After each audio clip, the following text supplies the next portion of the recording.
Imagine waking up and realizing the person you destroyed was the only one who ever truly loved you. Julian Westwood, a brilliant but guarded billionaire, wakes from a 6-month coma after a helicopter crash that should have killed him. The doctors say he's lost the last 5 years of his memory. His fiancée cries, his best friend promises to help him remember. Everyone plays their part perfectly, but Julian remembers everything, except the 30 minutes before the crash. 30 minutes that hold the answer to one question: who tried to kill him? So he lies, he pretends, he watches, and then she walks into his room, Lily Patterson, the woman he should have forgotten, the woman he tried to erase, the woman whose heart he shattered 6 years ago. She's here, taking care of him, and she has no idea he remembers what he did to her. Stay with me until the end. This story will show you that some truths are more dangerous than any lie. And if you've ever wondered whether love can survive betrayal, hit like and subscribe, because this one will break your heart before it heals it. The first thing Julian noticed when he opened his eyes wasn't the white ceiling or the steady beep of monitors. It was the silence. Not the absence of sound, there was plenty of that, machines humming, footsteps in the hallway, someone crying softly in the corner, but the silence inside him. The kind that comes when you realize you're alive and you shouldn't be. His body felt heavy, distant, like it belonged to someone else. His throat was dry. His head throbbed with a dull, persistent ache that seemed to come from everywhere and nowhere at once. He blinked, once, twice. A woman's face appeared above him, tear-streaked and beautiful in that polished, calculated way. Scarlett, his fiancée. She was saying something, her lips moving frantically, but the words didn't register at first. "Thank God, Julian, oh my God, you're awake." Her hands were on his face, cold and trembling. He wanted to pull away, but his body wouldn't cooperate. Behind her, a man stepped forward. Derek, tall, dark-haired, wearing the expression of someone who'd rehearsed this moment, his best friend, his business partner. "Jules," Derek said, voice thick with something that might have been relief. "You scared the hell out of us, man." Julian stared at them both. And in that moment, lying in a hospital bed with tubes in his arms and a fog in his mind that wasn't entirely real, he made a decision. He would lie. The doctors called it retrograde amnesia, a merciful term for a cruel condition. They said the trauma had erased the last 5 years of his life. Relationships, business deals, memories, all gone, wiped clean like a hard drive reset. Scarlett had sobbed when they told her. Derek had put a hand on Julian's shoulder and promised they'd get through it together. Julian had nodded slowly, letting confusion cloud his eyes, and said nothing. Because the truth was, he remembered. He remembered the acquisition in Tokyo, the merger in London. He remembered Scarlett's face the night he proposed, the way she'd smiled like she'd won something. He remembered Derek's toast at the engagement party, the slight edge in his voice when he said, "To my best friend, may you always know who your real friends are." He remembered everything, except those 30 minutes. The helicopter had been routine, a quick flight from the downtown office to the estate. He'd made the trip 100 times. Scarlett was supposed to come with him.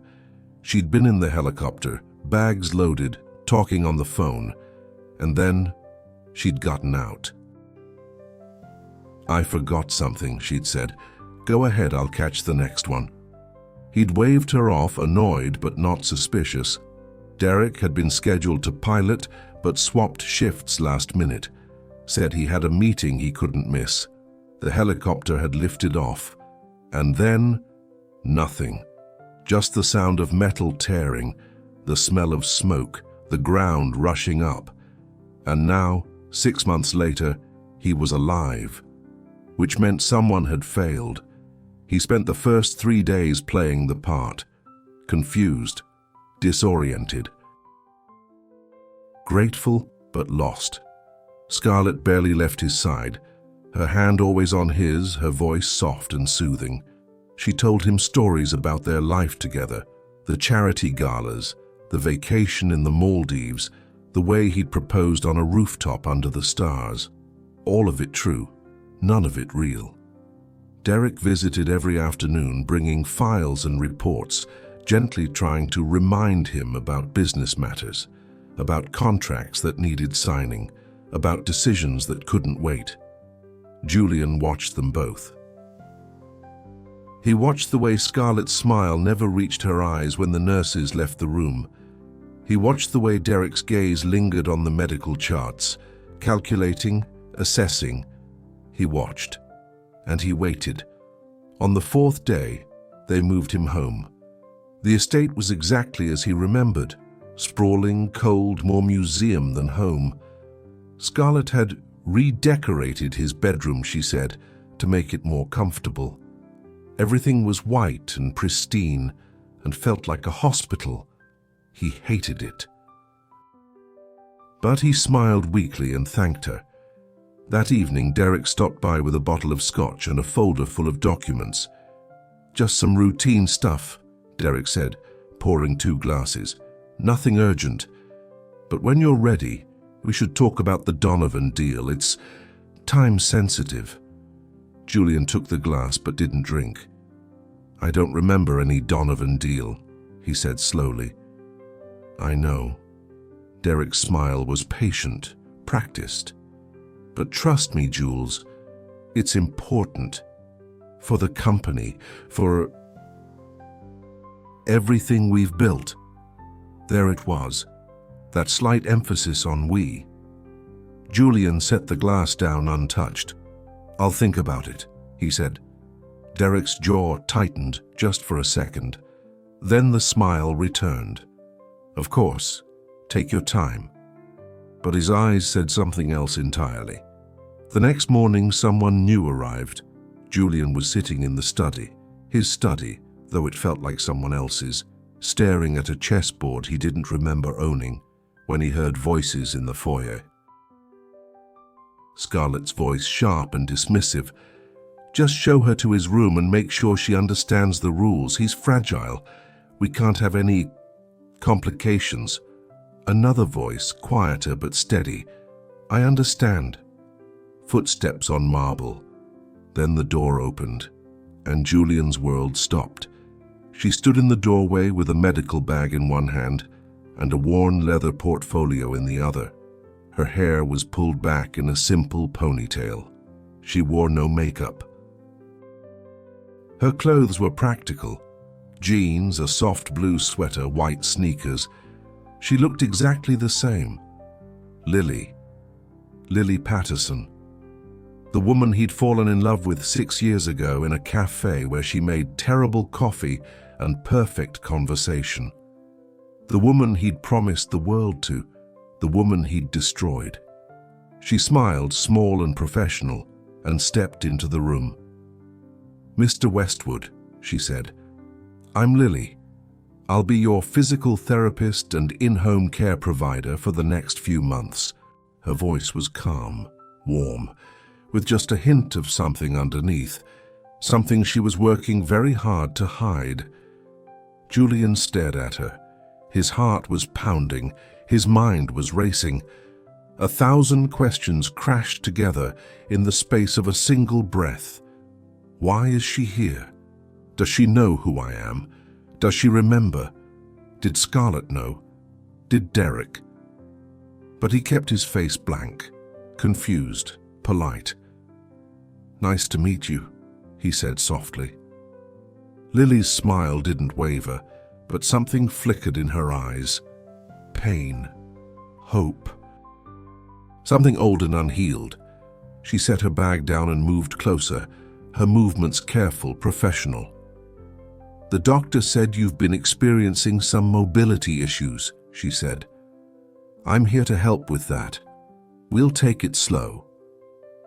Julian nodded, but inside, his mind was screaming, because tucked into the clear pocket of her portfolio, barely visible, was a photograph. A photograph of him. Not the Julian Westwood in magazines and boardrooms, the other one, the one from 6 years ago. Sitting in a cafe, laughing, looking at someone off camera, with an expression he hadn't worn in years.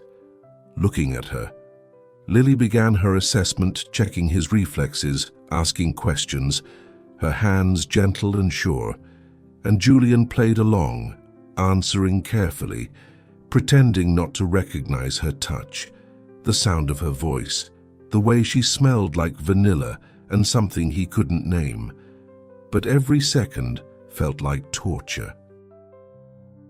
Because the woman he'd loved, the woman he'd broken, was standing 3 feet away, taking care of him, and she had no idea he remembered everything. What will Julian do now that Lily is in his home? Can he keep pretending, or will the truth destroy them both? The first week with Lily was the longest of Julian's life, not because of the pain, though his body still ached, muscles stiff from months of disuse, but because every moment in her presence was a study in restraint. She came every morning at 8, always punctual, always professional, always kind in that careful, measured way that told him she was holding something back. She'd guide him through exercises, stretches, walking routines, balance work, her hands on his arm steadying him, her voice soft and encouraging. "That's it, one more step, you're doing great." And Julian would nod, pretending to struggle more than he needed to, pretending he didn't notice the way her fingers trembled slightly when they touched his skin, pretending he didn't see the photograph she kept in her bag. Scarlett hated her immediately. It started small, a comment here, a look there. "Is she really qualified?" Scarlett had asked the first day, watching Lily help Julian down the hallway. "She seems so young." "No, she came highly recommended," Derek had replied, though Julian noticed the way his eyes followed Lily too, calculating, suspicious. By the third day, Scarlett's comments had teeth. "Make sure you're not overworking him," she'd say, sweeping into the room in designer athleisure, all sleek lines and cold smiles. "He's been through so much trauma. We can't have him stressed." Lily never took the bait. "I'll make sure he's comfortable, Ms. Monroe." "It's Mrs. Westwood soon," Scarlett would correct, her hand sliding possessively onto Julian's shoulder. "We're getting married as soon as he's recovered. Isn't that right, darling?" Julian would smile distantly. "Of course." And Lily's expression would close, just for a moment, before that professional mask returned. But at night, when Scarlett retreated to her wing of the house and Derek left for whatever meetings he claimed to have, the house grew quiet. And Lily stayed. The first time it happened, Julian was sitting in the study at 10 p.m., staring at files he couldn't bring himself to read, when she knocked softly on the door. "I thought you'd left," he said. "I did." She stepped inside, holding a thermos.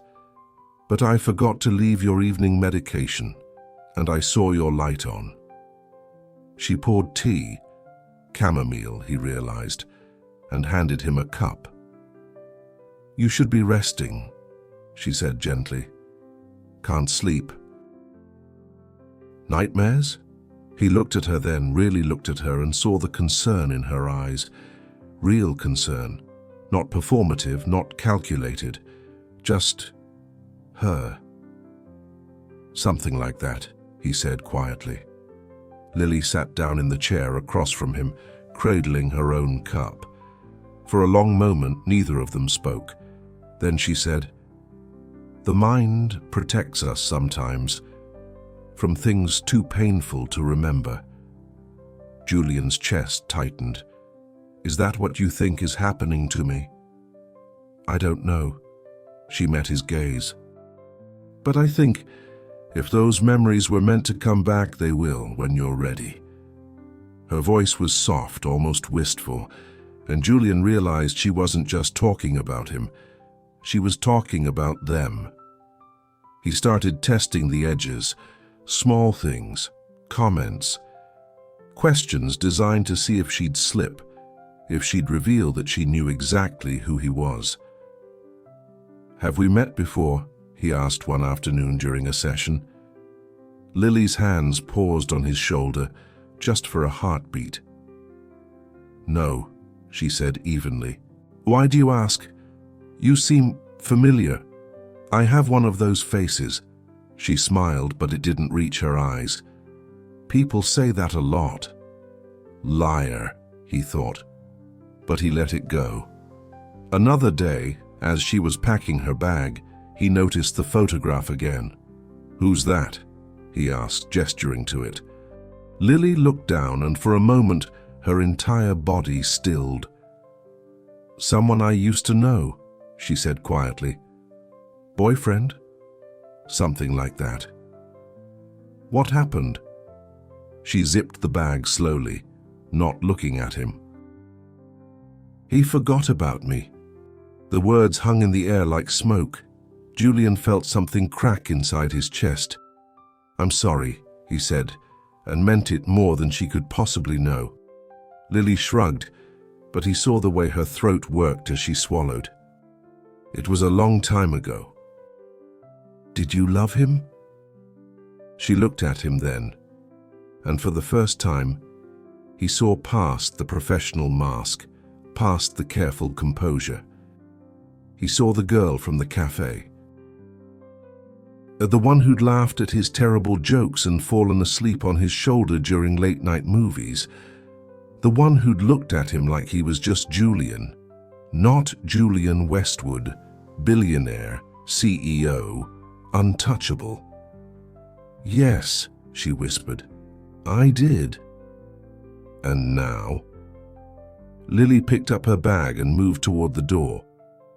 Now I take care of people who need me, she said, and I try not to think about the past. She left before he could respond. But Julian sat in that room for an hour afterward, staring at the space where she'd been, feeling the weight of everything he'd destroyed. Scarlett noticed the change before Derek did. You seem distracted, she said one evening over dinner, her tone light but her eyes sharp. Just tired. It's that girl, isn't it? Scarlett set down her wineglass. Lily. She's my therapist. She's too familiar with you. Scarlett leaned forward. I don't like the way she looks at you. She barely looks at me at all. Exactly. Scarlett's smile was razor thin, like she's trying not to, like she knows you. Julian kept his expression neutral. You're imagining things. But Scarlett wasn't stupid. I did some research on her, she said casually. Lily Patterson, 29. Grew up in a small town upstate. No significant relationships on record. Mother died 2 years ago. Medical debt. Tragic. She paused. But there's a gap. 6 years ago, she disappeared for almost a year. No employment records, no social media, nothing. Julian's blood ran cold. People take breaks. Or they're hiding something. Scarlett's eyes were ice. I'm going to find out what. That night, Julian couldn't sleep. He waited until the house was silent, then made his way downstairs, moving through the darkness with practiced ease. He found Derek in the library, laptop open, whiskey in hand. Can't sleep either, Derek asked without looking up. Needed air. Scarlett told me about your therapist. Derek closed the laptop. Said she's worried. Scarlett worries about everything. Does she have reason to? Julian met his eyes. What are you really asking me, Derek? I'm asking if you remember something you're not telling us. The room grew colder. If I did, Julian said slowly, would you want to know? Derek stood, crossing to the window. The company's vulnerable right now, Jules. With you. The way you are. People are circling. Competitors. Board members, they smell blood. He turned. If there's something, anything that could hurt us, I need to know. Like what? Like whoever sabotaged that helicopter. There it was.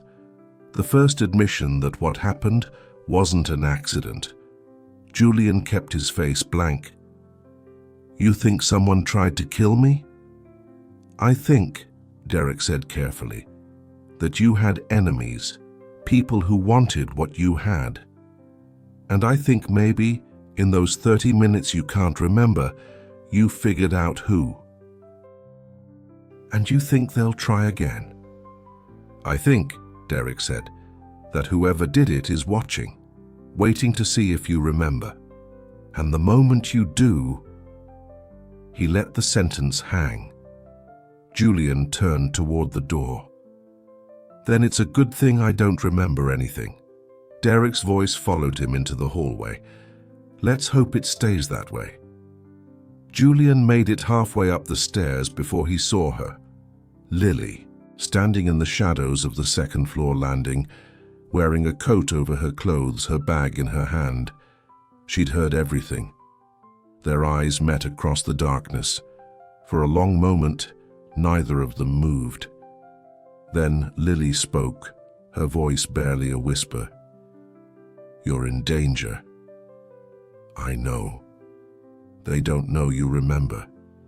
Julian's heart stopped. What? Lily descended 2 steps, her eyes never leaving his. I know you're pretending, Julian. Her voice cracked on his name, the first time she'd said it. I've known since the first day. The world tilted. How? Because I know you. She moved closer, and he could see tears in her eyes. I know the way you think, the way you watch people, the way you... She stopped, composing herself. You remember everything, don't you? Julian couldn't speak, couldn't breathe, couldn't lie anymore. Yes, he whispered. Lily's face crumpled just for a second before she pulled herself together. Then you know why I'm here. Tell me. She looked at him, really looked at him, with all the pain and hope and fear of 6 years compressed into a single moment. Because someone has to keep you alive long enough to figure out the truth. Her voice was fierce now, protective.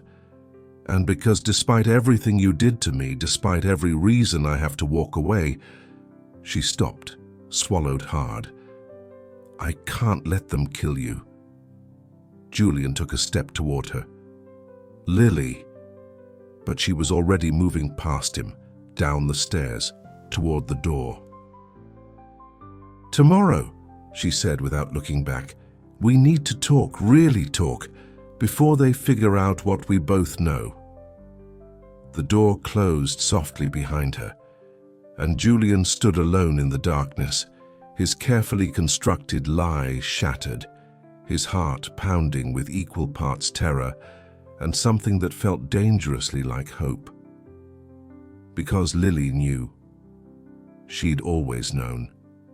And she'd come back anyway. Julian's cover is blown, but only to the one person who might save him. What secrets will they uncover together, and what will it cost them both? Julian didn't sleep that night.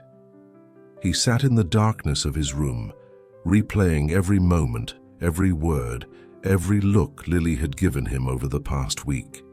She knew. She'd known from the beginning, and she'd said nothing. The question that burned through him wasn't why she'd come back. though that haunted him too. It was simpler, more devastating. How much did she remember? Did she remember the cafe? The late nights talking until dawn? The way he'd promised her everything? Or did she only remember the end? The accusations, the cruelty, the way he'd looked at her like she was nothing. His hands clenched into fists. 6 years ago, Derek had come to him with evidence. Bank statements, photographs, emails. All pointing to one conclusion: Lily Patterson was using him, getting close to access his wealth. She'd been seen with known con artists. Her background was fabricated. Julian had believed it all. He'd confronted her in the cafe where they'd met, in front of everyone, his voice cold and final. "Did you really think I wouldn't find out, that I was stupid enough to fall for this?" She'd stared at him, confused, hurt, reaching for his hand. "Julian, what are you talking about? What evidence?" "Don't." He'd pulled away like her touch burned. "Just don't. I know everything. Stay away from me. Stay away from my life." He'd walked out, never looked back. 2 weeks later, he'd proposed to Scarlett at a charity gala, letting the cameras capture every moment. He'd buried Lily Patterson in the past and told himself it was necessary. Self-preservation. Smart business. He'd told himself a lot of lies. Morning came too slowly and too fast. Julian was in the study when Lily arrived, exactly at 8, as always. But everything was different now. She set her bag down, and for a moment, they just looked at each other. "We need to be careful," she said quietly. "Scarlett has cameras in most of the common areas. Not here. You're sure?" "I'm sure." Lily nodded, moving to close the door. When she turned back, her professional mask was gone. What remained was raw, real, and terrifying in its honesty. "Why did you come back?" Julian asked. "Why did you lie about the amnesia?" "I asked first." Lily crossed her arms, and for a moment he saw her armor, the walls she'd built. "2 months ago, I saw the news about your accident. They said you might not make it." Her voice was steady, but her hands weren't. "I told myself I didn't care, that you'd made your choice 6 years ago, that I'd moved on. But I couldn't stop thinking about that cafe. About the man who told me his biggest fear was becoming his father, cold, unreachable, alone." She met his eyes. "I couldn't let you die, thinking that's all you'd become." Julian felt something crack in his chest. "So you applied to be my therapist?" "I applied under my credentials. They're legitimate. I went back to school after everything. Got my degree. Built a real life." She paused. "I never thought they'd actually hire me. But when they did, I realized something." "What?" "You don't have amnesia."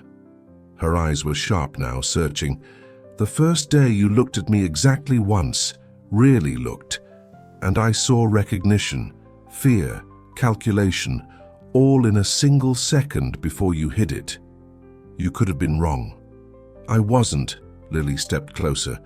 "I know you, Julian. I knew you when you couldn't sleep because a business deal went bad, when you felt guilty for firing someone, when you cried watching a stupid movie." Her voice dropped. "I know when you're pretending." The words hung between them, heavy with history. "Why didn't you say anything?" Julian asked. "Because I wanted to know why you were lying." She tilted her head. "And because I heard Derek and Scarlett talking about the helicopter, about how convenient it would be if you didn't recover." Julian's blood chilled. "When?" 3 days before I started. I was doing a final interview with the estate manager. They didn't know I was in the next room. Lily's expression hardened. Scarlett said, "If he stays like this, we can make decisions for him." And Derek said, "Give it time. If he doesn't improve, we move forward with the contingency plan." Contingency plan. They're going to have you declared incompetent, Julian. Take control of your assets, your company, everything. Lily moved closer, urgent now. That's why you can't let them know you remember. The moment they realize you're faking, you become a liability instead of an asset. Julian's mind raced. Everything made sense now. The pressure to sign documents, the friendly concern masking control, the way Scarlett watched him like a scientist monitoring an experiment. "They sabotaged the helicopter," he said quietly. "I think so, but I can't prove it." "And you came back to help me."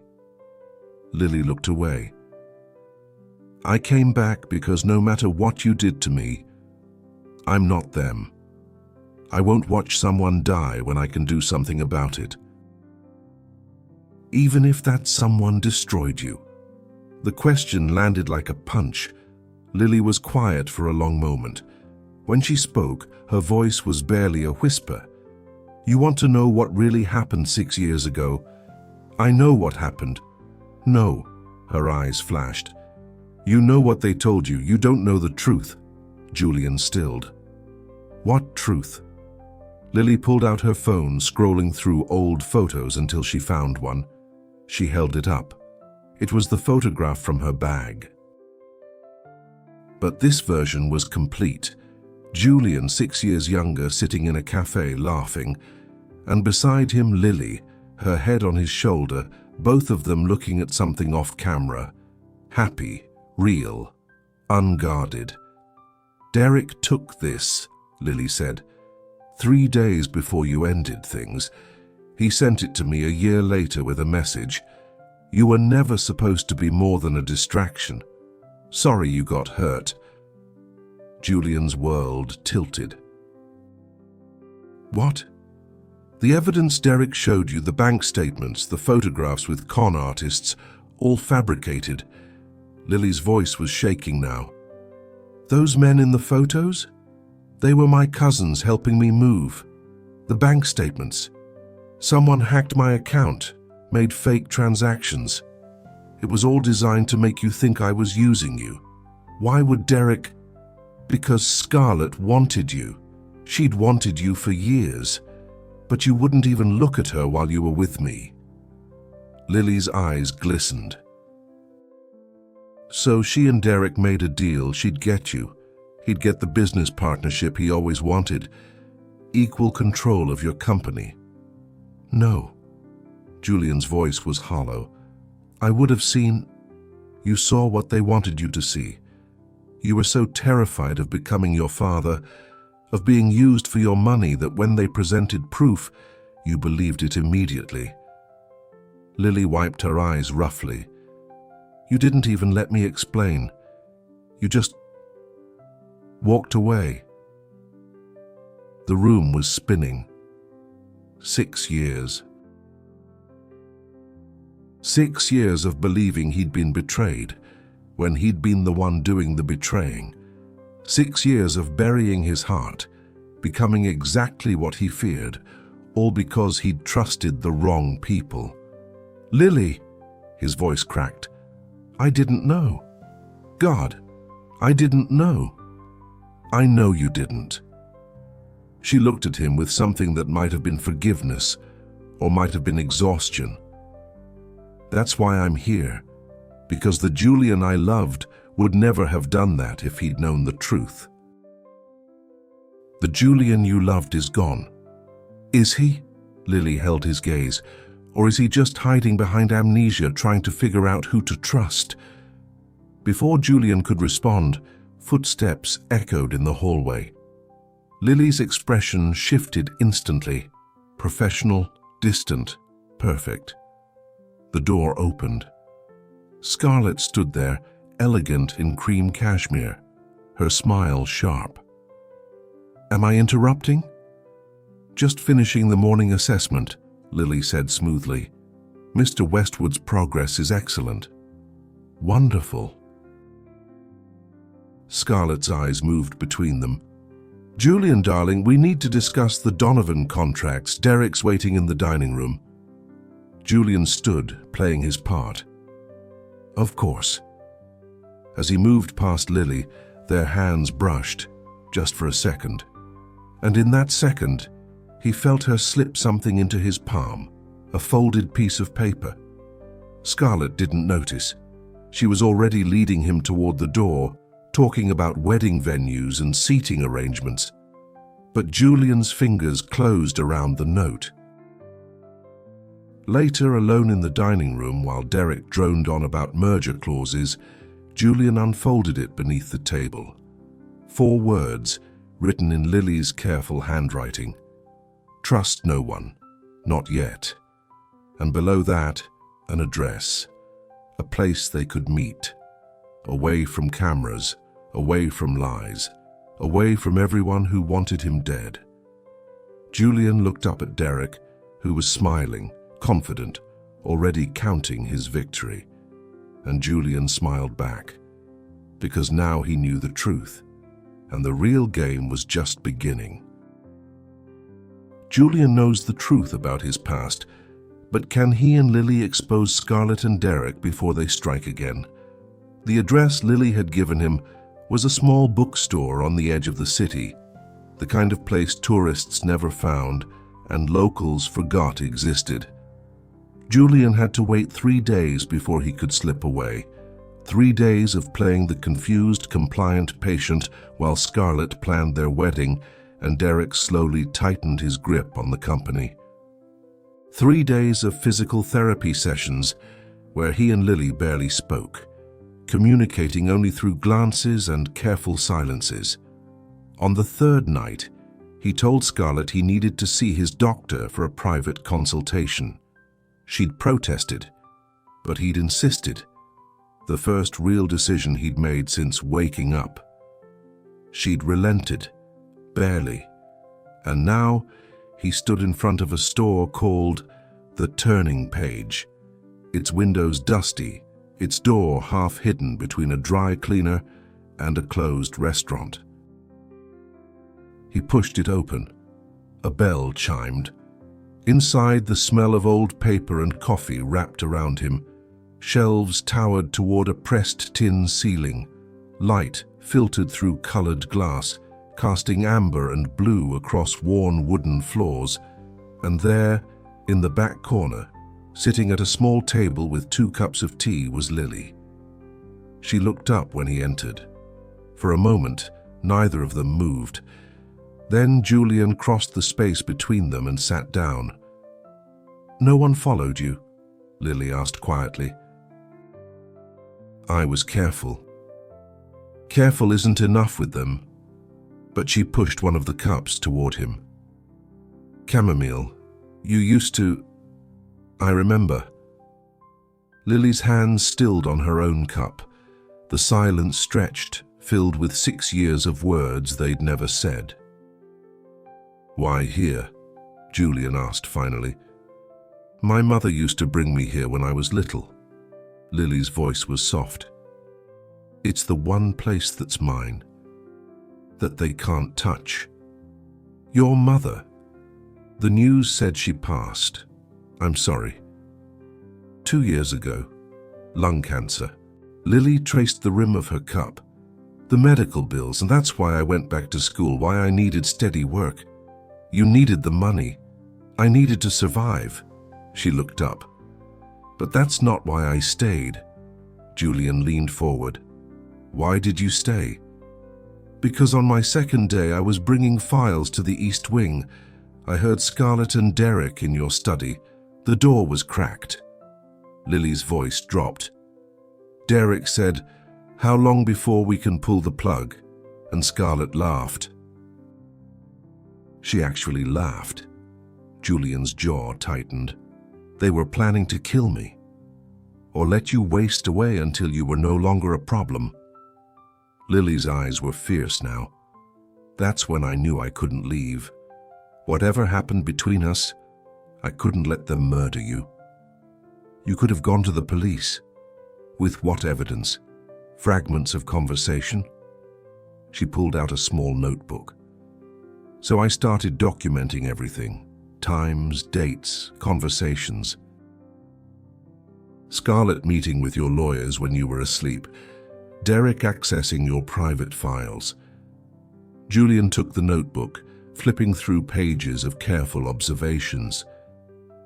This is not enough, not yet. Lily leaned closer. We need proof of the sabotage, something concrete linking them to the helicopter crash. The FAA investigation ruled it mechanical failure because someone paid them to.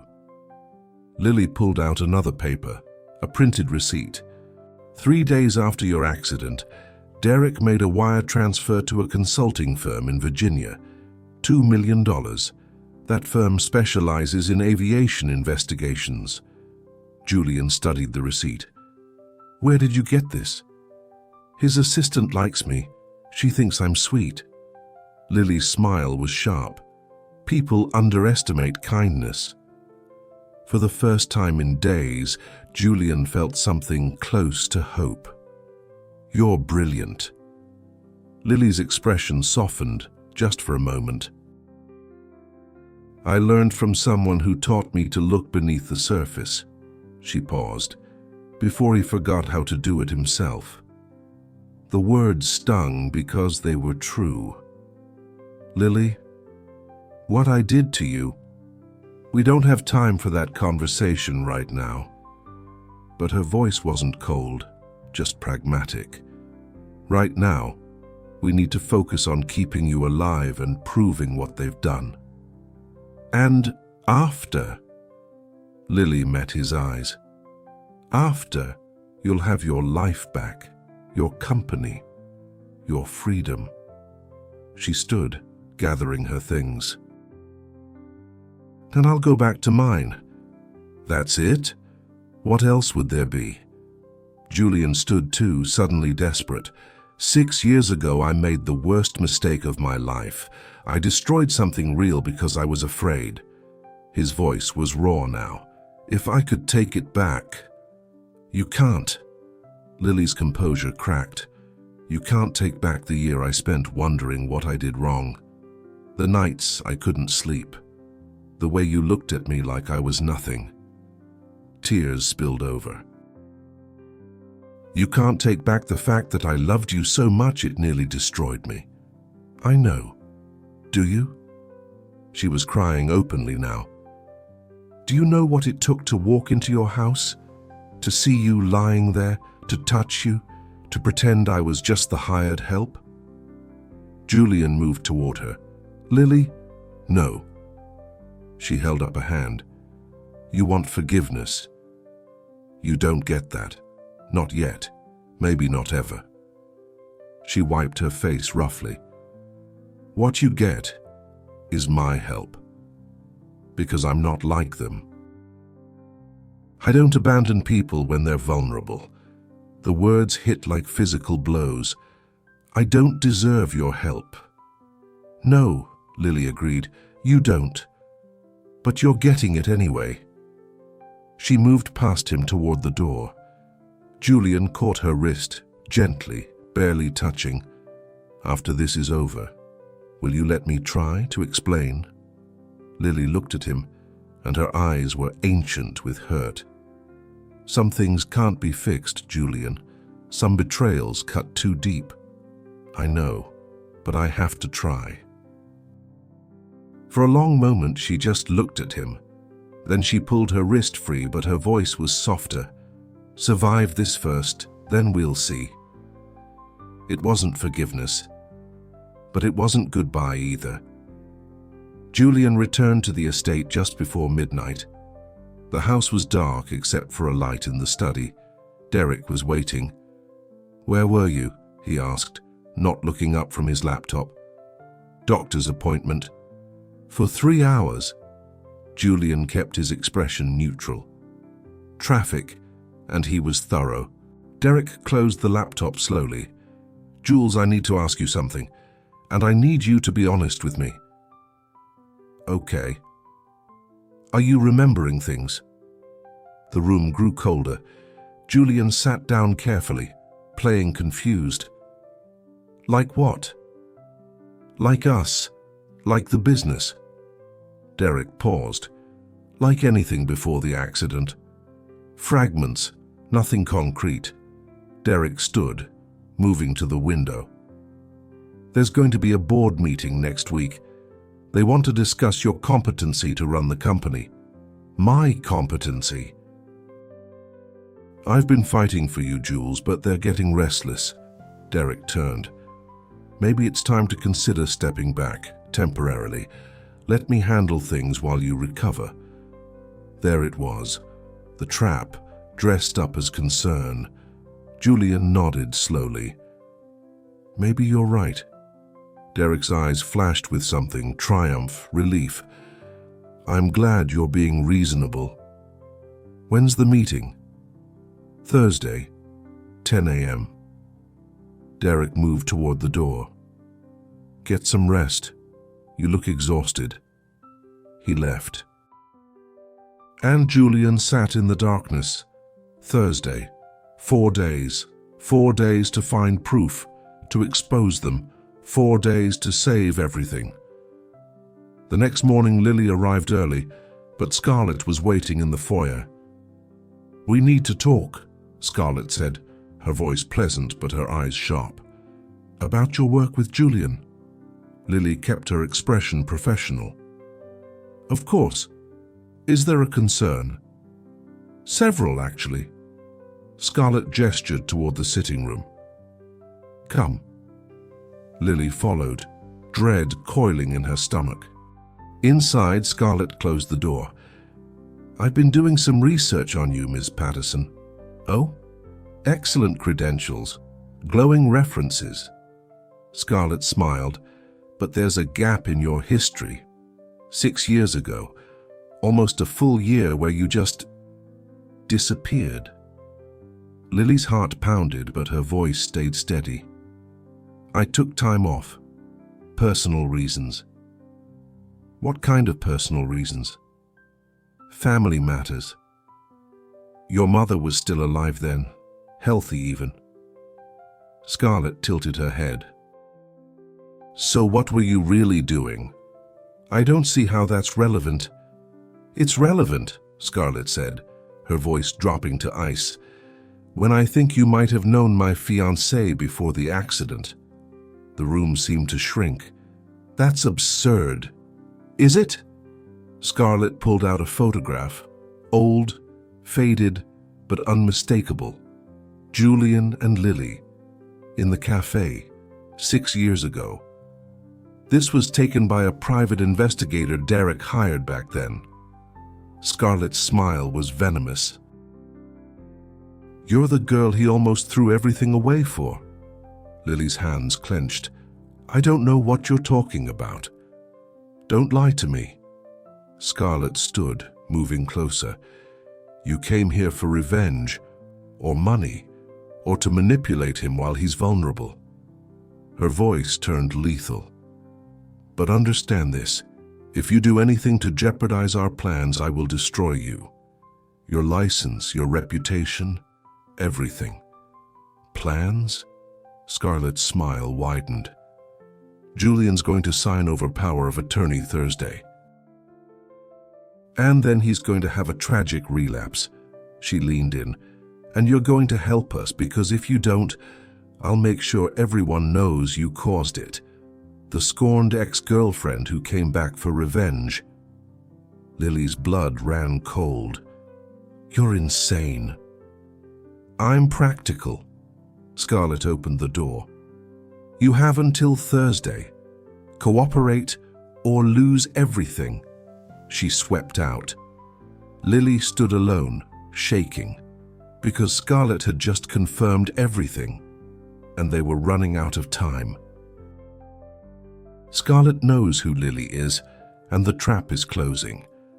Can Julian and Lily find proof before Thursday, or will they both become the next casualties? Lily found Julian in the garden an hour later.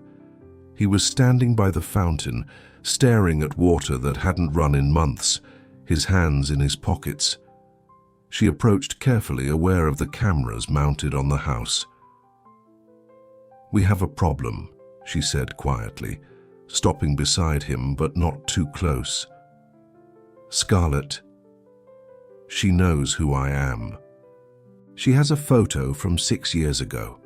Lily kept her voice low. "She's threatening to frame me if I don't help them." Julian's jaw tightened, but he didn't look at her.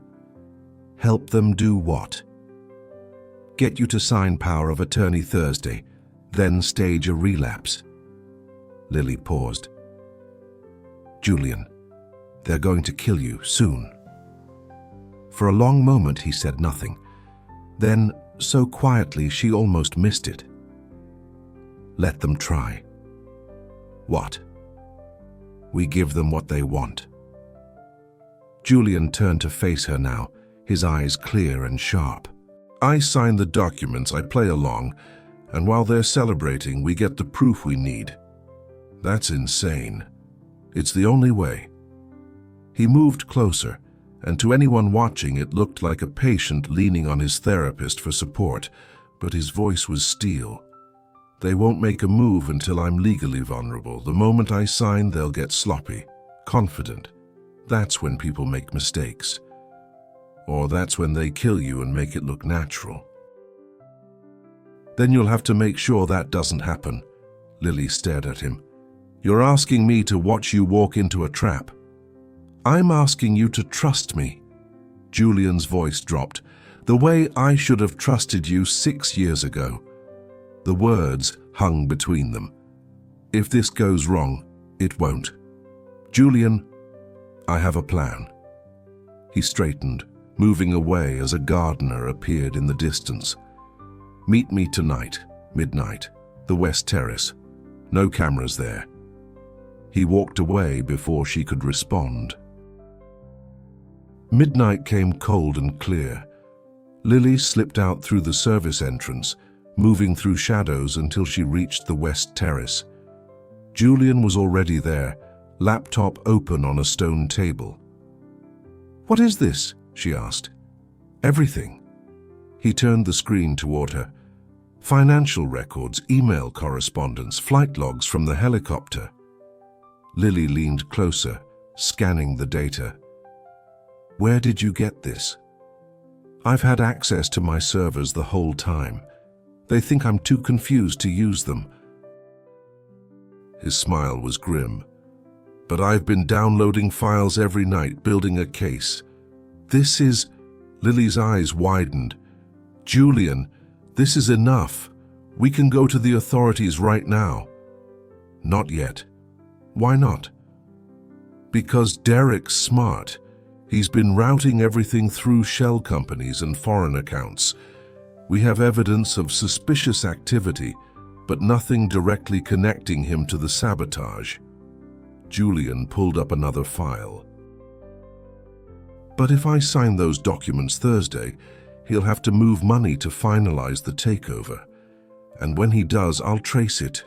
Real time. That's too risky. It's the only way to catch him." Julian looked at her. "But I need your help."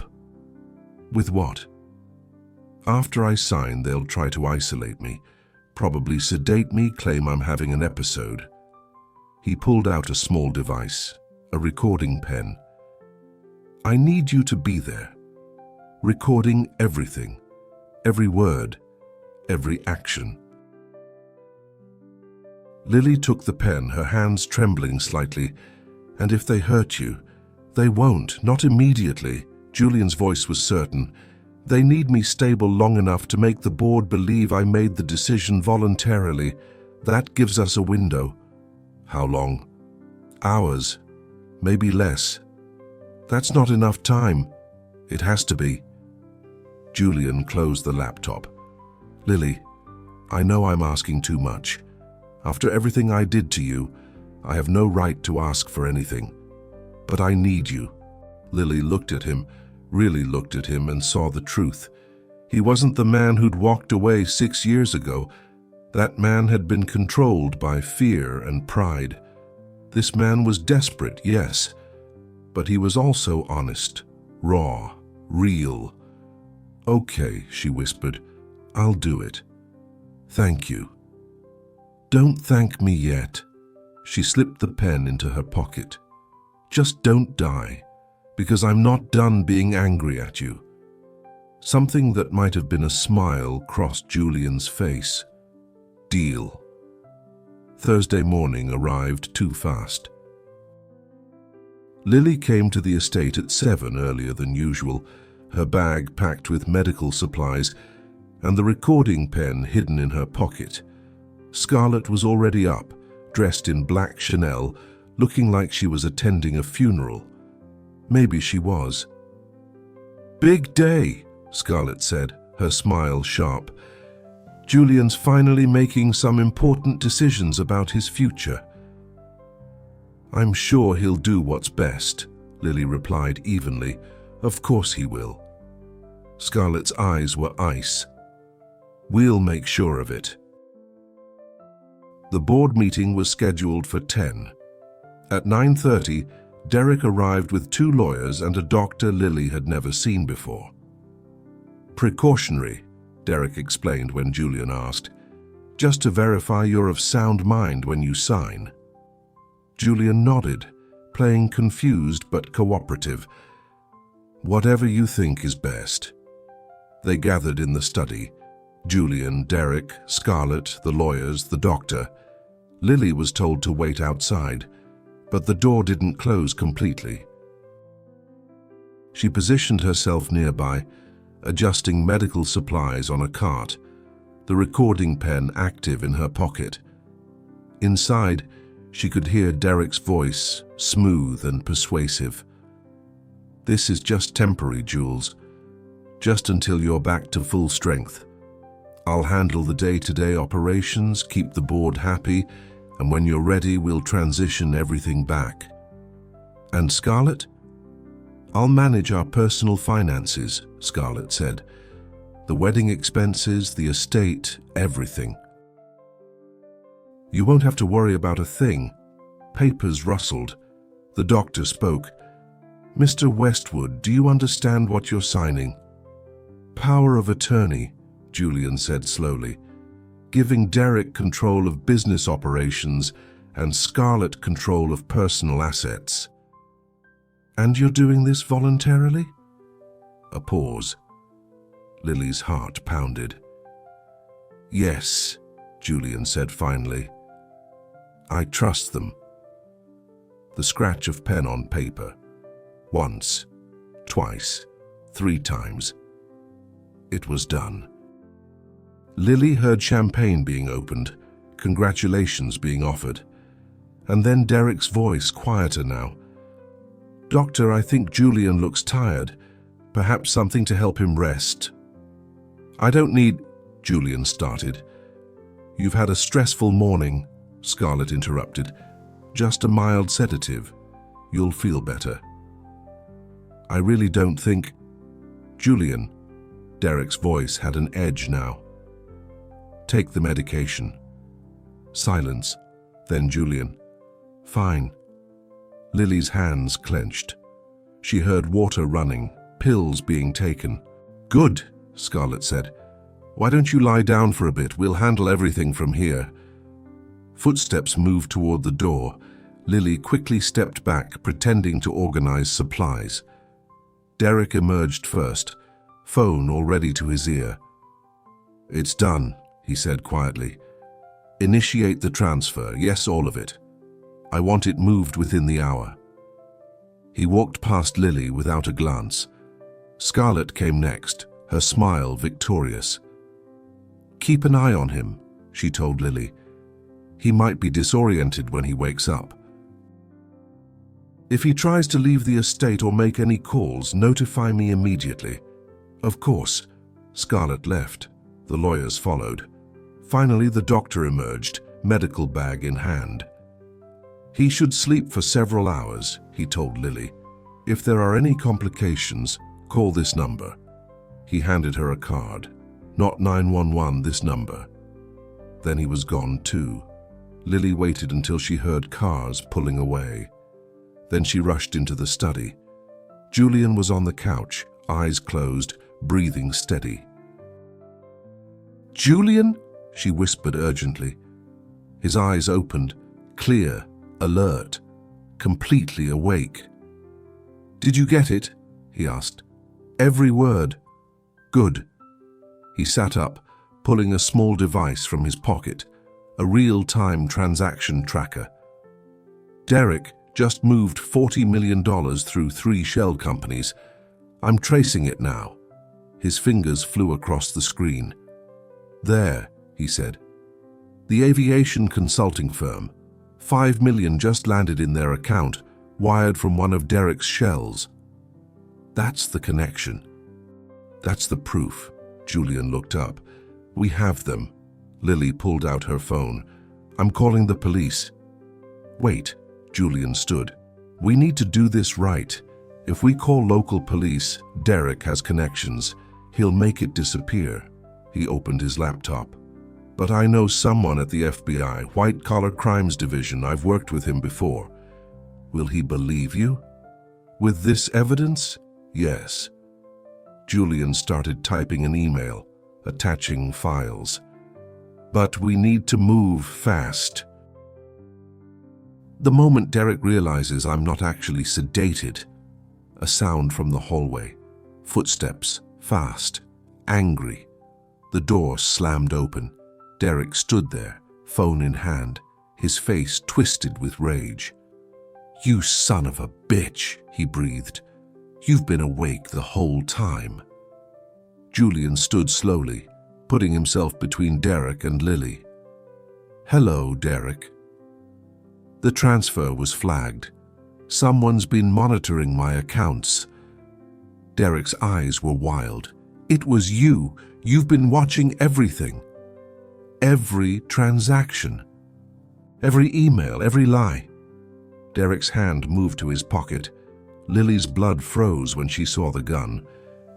"You should have stayed in that coma," Derek said, his voice shaking. "This would have been so much easier." "Is that what you told the mechanic who sabotaged the helicopter?" Julian's voice was calm. "Before you paid him to disappear?" "Shut up." "Or what? You'll shoot me?" Julian took a step forward. "Go ahead. But know that everything, every file, every recording, every transaction is already on its way to the FBI. You pull that trigger and you're done." Derek's hand wavered. "You're bluffing." "Am I?" Julian gestured to his laptop, where the sent email was clearly visible. "It's over, Derek, you lost." For a long moment, nobody moved. Then Derek's hand dropped. The gun clattered to the floor, and he sank into a chair, his face in his hands. "It wasn't supposed to be like this," he whispered. "We were friends." "No," Julian said quietly. "You were never my friend. You were just waiting for your chance." Sirens wailed in the distance, growing closer. Lily had made the call. The truth is finally exposed. But can Julian and Lily survive what comes next? Or will the past destroy any chance of a future? The FBI arrived within 30 minutes. 3 black SUVs, 8 agents, and Special Agent Morrison, a man Julian had worked with on a financial fraud case 2 years ago. Derek was handcuffed in the study, silent now, staring at nothing. Scarlett tried to run. They found her in the garage, designer luggage already packed, passport in hand.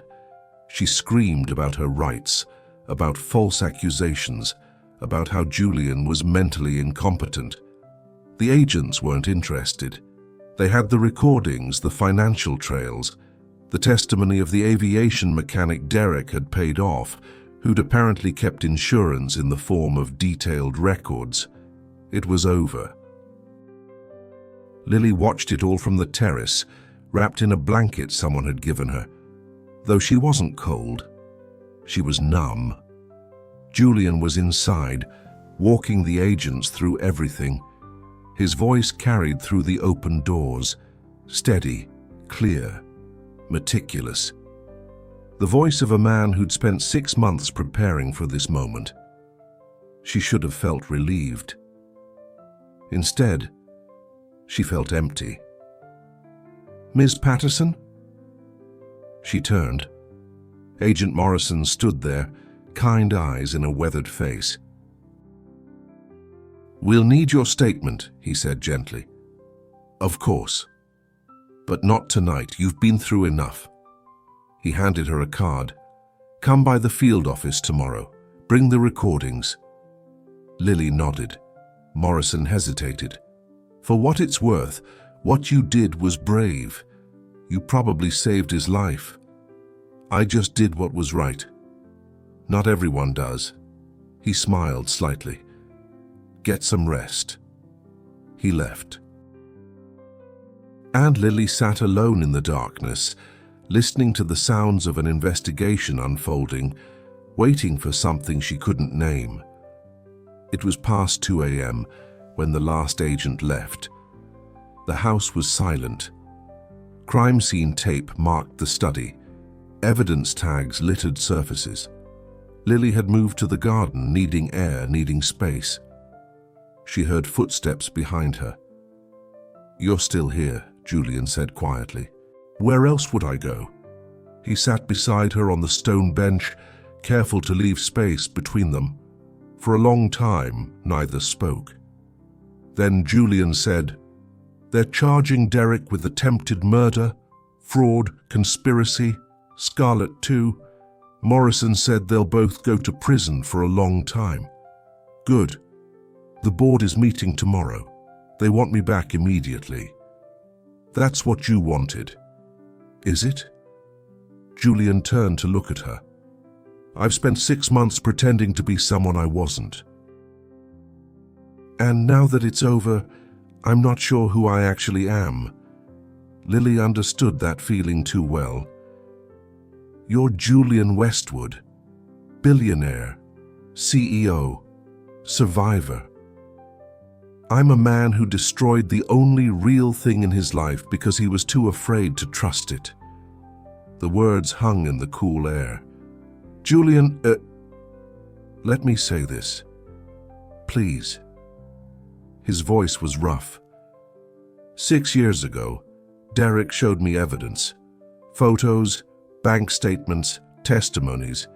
He said you were using me, that your whole life was fabricated, that you were working with people who targeted wealthy men. Lily's hands clenched, but she stayed quiet.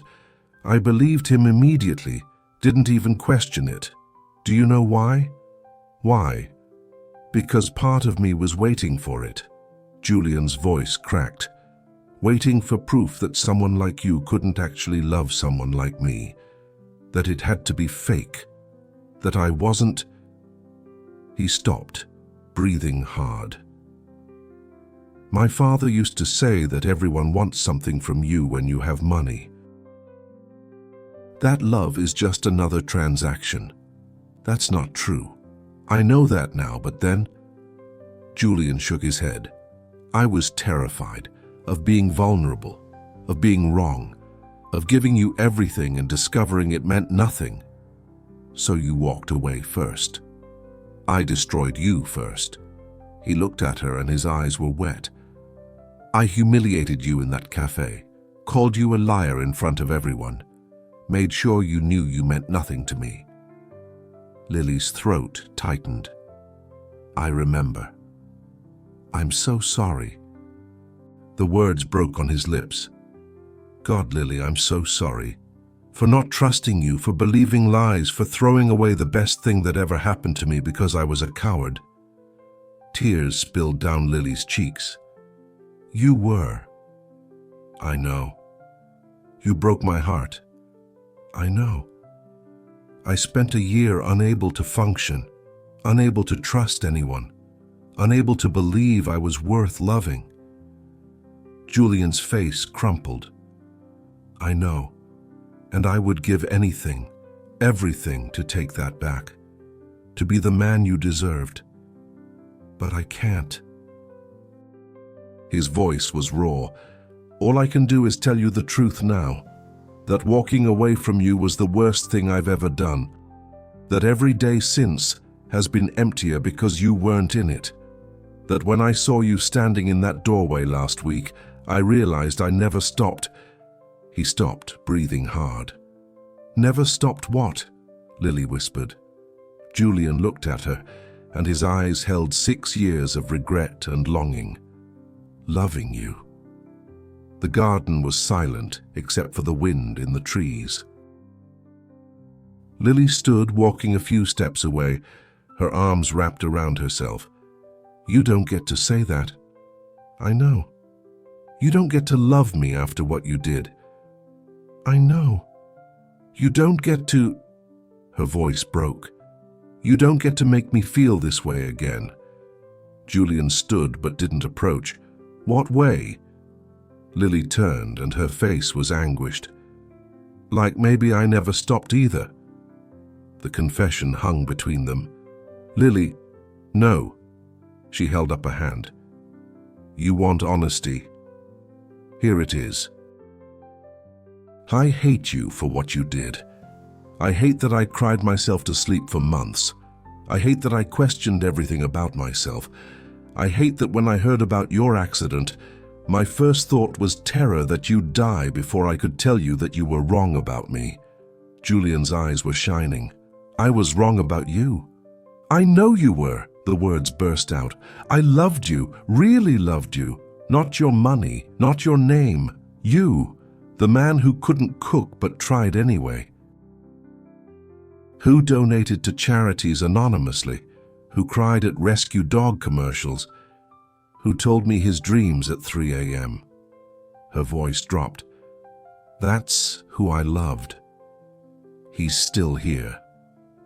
Is he? Because the man who walked away from me in that cafe? That was someone else, someone cruel, someone I didn't recognize. That was someone terrified. Julian took a step closer. Someone who'd been taught that vulnerability equals weakness, that love is leverage, that anyone who gets too close will eventually hurt you, so you hurt them first. That's not an excuse. No, it's an explanation, another step, and it's the truth I should have told you 6 years ago instead of believing lies. Lily was crying openly now. I came back to save your life, not to fall in love with you again. I know. I came back because it was the right thing to do. I know. I came back because... She stopped, her voice breaking. Because I needed to know if the man I loved was really gone, or if he was just lost. Julian closed the distance between them. And? Lily looked up at him, tears on her cheeks, her eyes holding everything. I think he's been lost for a long time, and I think he needs to find himself before he can find anyone else. The words were gentle but firm. Julian nodded slowly, understanding. You're right. I need time, Julian. Time to process this. Time to figure out if forgiveness is even possible. How much time? I don't know. Lily wiped her eyes. Maybe months, maybe years, maybe forever. And if it takes forever, then you'll have your answer. Julian's jaw clenched, but he nodded. What do I do in the meantime? Lily looked at him, really looked at him, and saw the boy from the cafe, the man who'd lost his way, and the person he might become. You become someone worthy of a second chance, she said quietly. Not for me. For yourself. And if I do, then maybe we'll see. It wasn't a promise. It wasn't forgiveness. But it wasn't goodbye. Lily left at dawn. Julian watched from the window as her car disappeared down the long driveway, taking with it the only light his life had held in 6 years. Agent Morrison came by later that morning. "We need you to testify," he said. "Grand jury, then trial. Whatever you need. It'll take months, maybe a year. I'll be there." Morrison studied him. "You okay?" Julian looked at the garden where he'd sat with Lily, where she'd told him she'd needed time. "No," he said honestly, "but I will be." The board meeting was brief. They reinstated him unanimously, offered support, promised restructuring. Julian accepted with one condition, a 6-month sabbatical. They were stunned. "I need time," he explained, "to figure out who I am without all this. And then I'll come back, stronger, better, real." They agreed. That afternoon, Julian booked a ticket, not to somewhere exotic or expensive, to a small town upstate where Lily had grown up, where her mother was buried. He didn't tell her he was going, but he went anyway, and he stood at her mother's grave for an hour, saying everything he should have said 6 years ago, apologizing to a woman who'd raised someone extraordinary, promising to become someone worthy of her daughter's time, if she ever gave it. Before he left, he placed flowers on the headstone. White lilies, not because they were expensive, but because they were Lily's favorite, and because some gestures aren't about grand statements, they're about quiet truth. 6 months later, Julian stood in front of a small house on the outskirts of the city, his hands in his pockets, his heart in his throat. The house was modest, pale yellow with white shutters, a garden out front bursting with wildflowers. Nothing like the estate, nothing like the life he'd known, everything like her.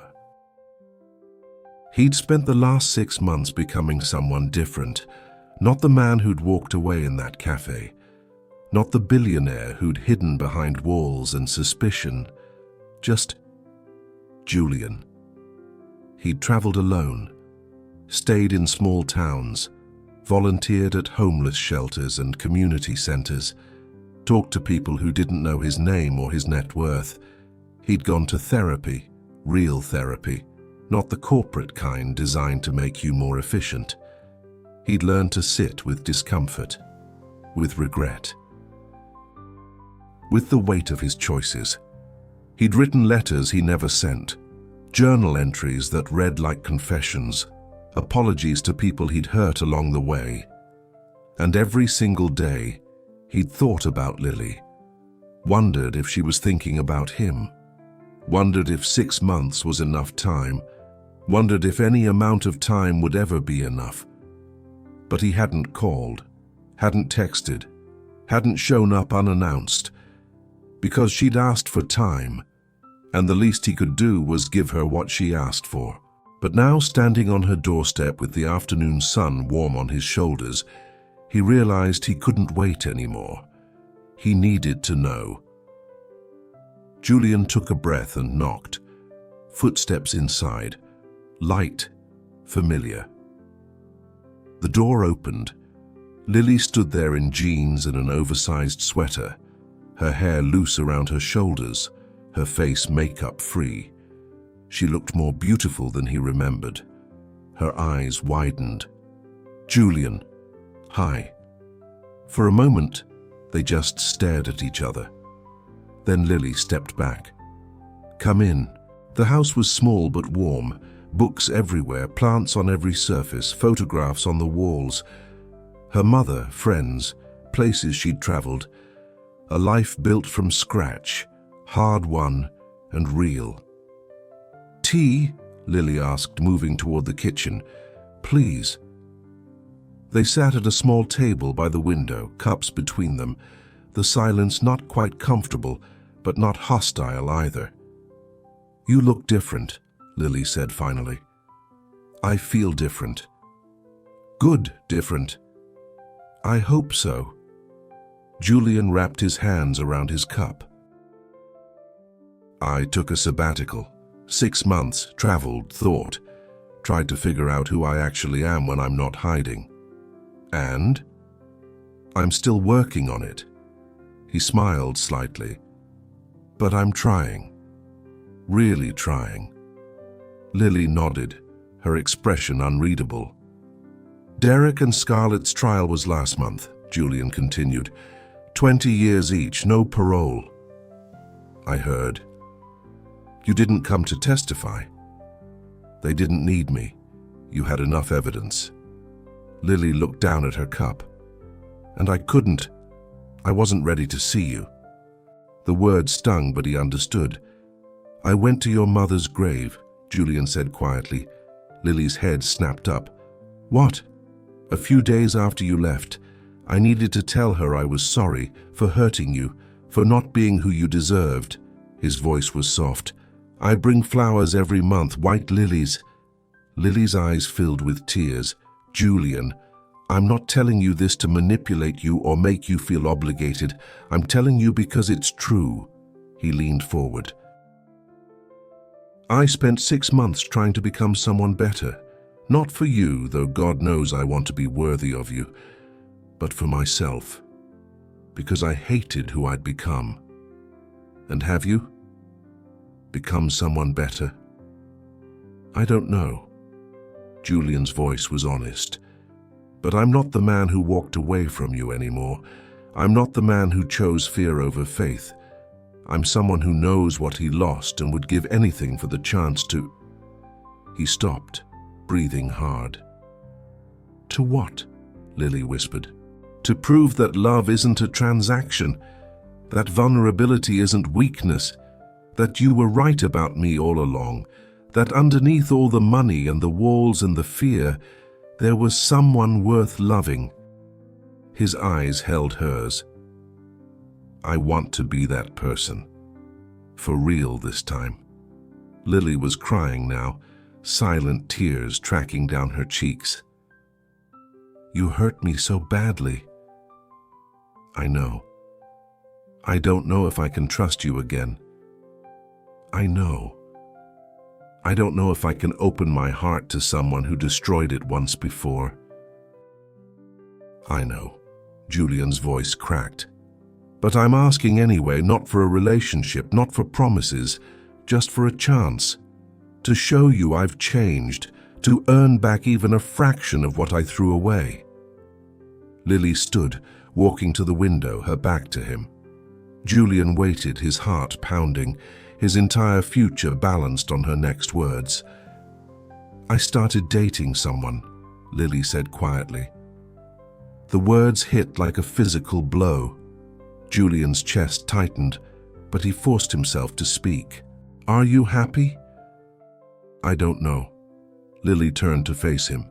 He's kind, stable, safe, everything you weren't. Then I'm glad you found him. Are you? No. Julian's voice was raw. I'm devastated, but I want you to be happy, Lily, even if it's not with me. Lily studied him for a long moment. I ended it 2 weeks ago. Hope flared, dangerous and bright. Why?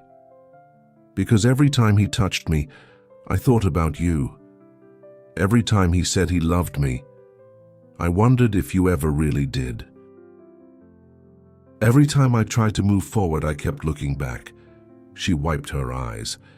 I couldn't give him what he deserved because I was still carrying you. Julian stood slowly. Lily, but that doesn't mean I'm ready to give you another chance. Her voice was firm now.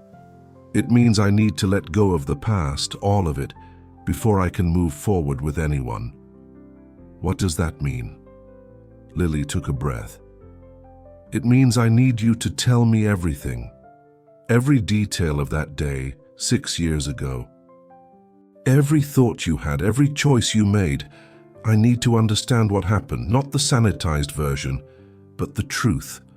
All of it. Julian nodded. Okay. And then I need you to leave. Go back to your life. Build something real. Not for me. For you. For how long? I don't know. 6 months. A year. However long it takes for both of us to heal enough to see if there's anything worth rebuilding. It wasn't what Julian wanted to hear, but it was more than he deserved. And if there's not, he asked quietly, if you decide you can't forgive me? Lily's smile was sad but honest. Then at least we'll both know we tried. They talked for hours. Julian told her everything, the evidence Derek had shown him, his immediate belief in the worst, the fear that had driven his cruelty, the moment in the cafe when he'd looked at her face and almost changed his mind, but didn't. Every detail, every ugly truth.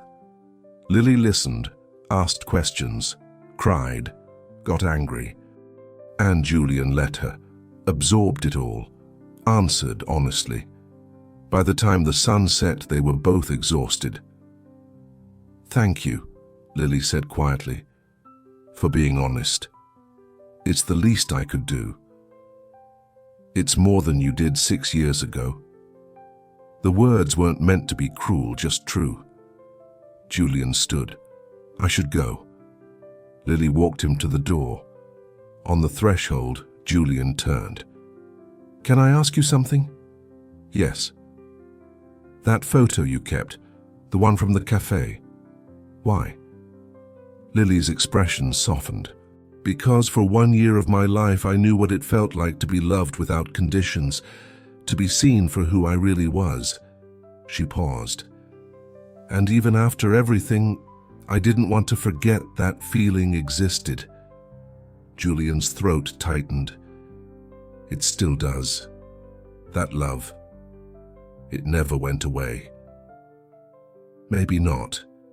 Lily's voice was gentle. "But love isn't enough, Julian. Not without trust. Not without proof that it won't break the first time things get hard." "Then let me prove it." "You will. By living your life. By becoming the man you want to be. By showing yourself, not me, that you've changed." Julian nodded, understanding. He turned to leave, then stopped. "Lily?" "Yes?" "Thank you. For saving my life. For giving me this chance. For not giving up on the possibility that people can change." Lily's eyes shimmered. "Don't thank me yet. You still have work to do." "I know." He walked to his car, got in, and drove away. But this time it didn't feel like an ending. It felt like the beginning of something that might, if they were both brave enough, become real. 1 year later. Julian stood in front of the same yellow house, his heart racing. A year of therapy, of volunteer work, of building a company culture based on trust and transparency. A year of no contact with Lily, per her request. A year of becoming someone he could respect. He knocked. The door opened. Lily stood there, older somehow, steadier, with eyes that had seen pain and chosen hope anyway. "Hi," Julian said. "Hi." They stared at each other. Then Lily smiled, small, tentative, real. "Want to come in for tea?" "I'd love that." And as Julian stepped through the doorway, he knew that whatever happened next, forgiveness or closure, love or friendship, they would face it honestly. Together, finally. 2 years after that. The cafe was small, tucked between a bookstore and a florist, the kind of place where people came to think and talk and just exist. Julian sat at a corner table, 2 cups of terrible coffee in front of him, his eyes on the door. When Lily walked in, his heart still raced the way it had the first time he'd seen her. She slid into the seat across from him, picking up her cup. "Still awful," she said, tasting it. "The worst." "Why do we keep coming here?" Julian smiled. Because this is where it started, where we were real before everything got complicated. Lily's expression softened. It's been 3 years since you showed up at my door. Best decision I ever made. Second best, she corrected. The best was choosing to change. Julian reached across the table and Lily let him take her hand. I love you, he said simply. Not because of who you were, not despite what we went through, but because of who we both became in the aftermath. Lily squeezed his hand. I love you too, finally, completely, without fear. It wasn't a fairy tale. It was better. It was real. And as they sat in that cafe, drinking terrible coffee and talking about everything and nothing, Julian realized something profound. Some love stories don't end with I do. They end with I choose you every day, even when it's hard, especially then. The greatest wealth isn't measured in what you have, but in who stays when you have nothing left to give but the truth. If this story touched your heart, like, comment, and subscribe. Because sometimes the best love stories are the ones we fight to deserve. Julian has his life back, but has he lost Lily forever? Or can time heal what betrayal once destroyed?